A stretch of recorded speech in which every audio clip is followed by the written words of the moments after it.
Azərbaycanda iyunun 21-dən etibarən icbari avtomobil sığortası ilə bağlı yeni qaydalar qüvvəyə minəcək.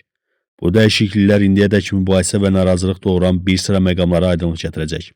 Pravda.az xəbər verir ki, məsələ ilə bağlı iqtisadiyyat.az-a danışan sığorta eksperti Emil Ağabağırov yeniliklərin əsas fərqinin zərərlilik dərəcəsinin hesablanma mexanizmində olduğunu bildirib. Onun sözlərinə görə, əvvəlki qaydalara əsasən sığorta müqaviləsi avtomobilin sahibinin adına rəsmiləşdirilirdi. Nəqliyyat vasitəsini isə həm sahibi, həm də başqa bir şəxs idarə edə bilərdi. Əgər hadisə avtomobili idarə edən digər şəxs tərəfindən törədilsə də, müqavilə kimin adındadırsa, zərərlilik tarixçəsi də həmin şəxsin fin kodu üzrə hesablanırdı. Bu isə bir çox hallarda problemlərə səbəb olurdu. Məsələn, vətəndaş avtomobili satır, lakin sığorta müqaviləsinə xitam vermirdi. Avtomobili alan şəxs qəza törətdikdə isə zərərlilik göstəricisi əvvəlki sahibinin fin koduna yazılırdı. Nəticədə avtomobili satmış şəxs haqlı olaraq narazılıq edirdi ki, hadisəni törətmədiyi halda sığorta haqqı niyə onun adına artırılıb?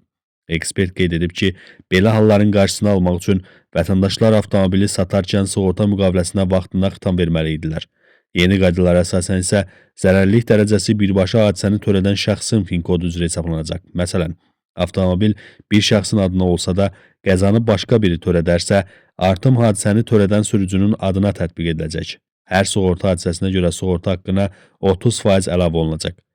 Ağabağırovun sözlərinə görə digər dəyişikliklər etibarnamə ilə bağlıdır. Əvvəllər avtomobilə 2 nəfərin etibarnaməsi olduqda sığorta daha çox endirimi olan şəxsin adına rəsmiləşdirilirdi ki, sığorta haqqı aşağı olsun. Yeni qaydalara görə isə bir nəqliyyat vasitəsi üzrə bir neçə etibarnamə mövcuddursa, sistem avtomatik olaraq ən yüksək risk göstəricinə malik şəxsin əmsalını əsas götürəcək və sığorta haqqı həmin əmsal üzrə hesablanacaq.